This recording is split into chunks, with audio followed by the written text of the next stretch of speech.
So I wanted to discuss why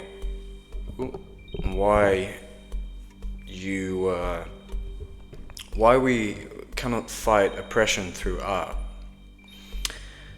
Now, obviously, to grant art its merits and its utility for us as individuals. Obviously it hijacks our senses. It touches us in ways that we cannot see, touch or hear. Obviously within music you can, you're engaged with it, and in most forms you are, but art is a sort of metaphysical, interval. And so obviously it reaches us subtly and dangerously at the same time. It brings changes to our spirits, to our, hearts, to our minds. It does alter our perception tremendously. In particular, it alters our perception in regards to genuine paintings and things like that. In the music industry, in the music domain, it definitely, promotes sort of a connectivity to our spiritual selves. And across the board, art does this in general. I'm not advocating that art is a problem. I don't believe that at all. Art delivers us from pain to peace. It has that kind of power to it. And it also can drop us off right at the gates of beauty if it feels like it, if we're willing to go all the way with it. But at the same time, it cannot reach the locations required to shift life in our collective favor, in our collective unity. And when I talk about oppression and the relationship with art in regards to that, art offers, it offers the sort of liberation to sort of peak and fit the personal oppression that we feel within ourselves, having a conscious being that we're responsible for in ourselves, and having a life, and the struggle of managing the ego and internal world and all this kind of, momentum.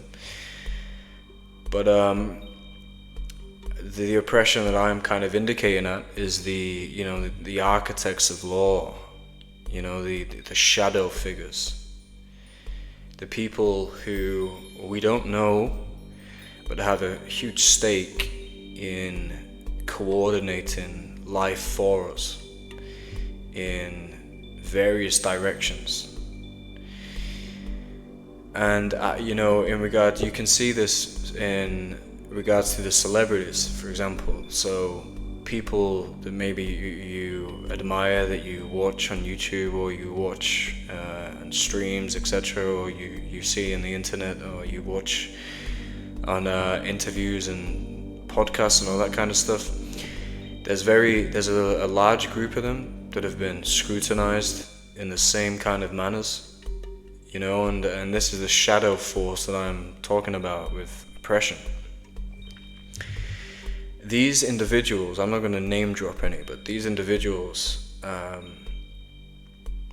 have faced these dilemmas from these sort of shadow figures have they've been employed in that kind of direction to us, to remind us that these individuals themselves, despite their fame and popularity and celebrity status and wealth and all this and power, that they are sort of statues, they're monuments of they're reflections of what will happen to ourselves, what will happen to us, and what is happening to us. It's just that these guys are under the spotlight.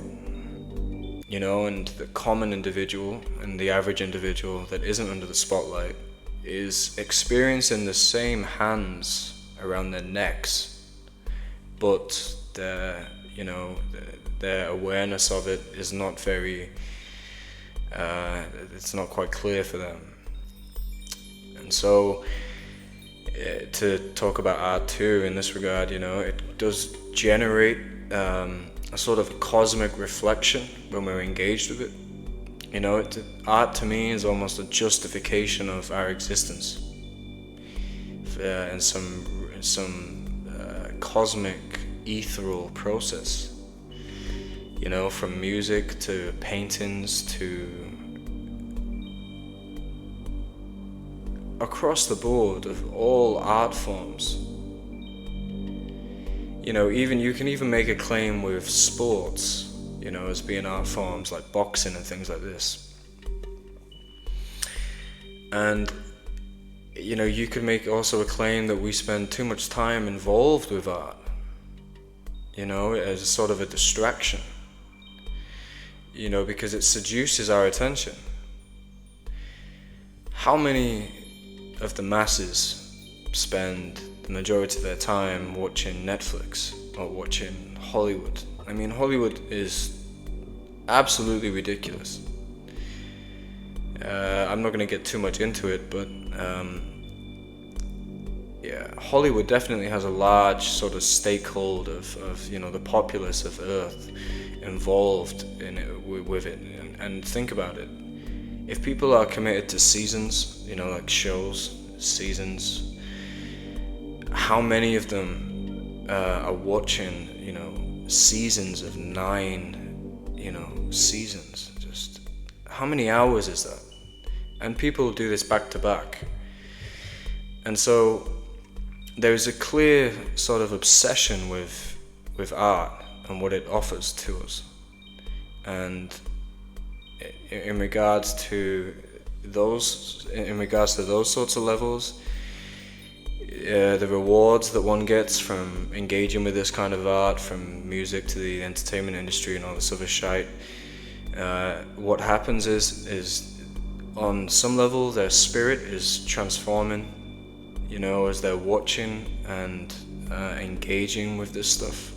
So on that level, there's an oppressive element that is being dismantled, meaning the struggle of being a human being, the struggle of being a living creature in this unpredictable, naturally chaotic environment is, it's having an ailment delivered to it, and it's making life easier in that way. But in regards to art, what has it truly contributed to our struggle in regards to these shadow figures that operate clearly? The architects of law. What has it really contributed? Where through art has this burden of ours been lifted?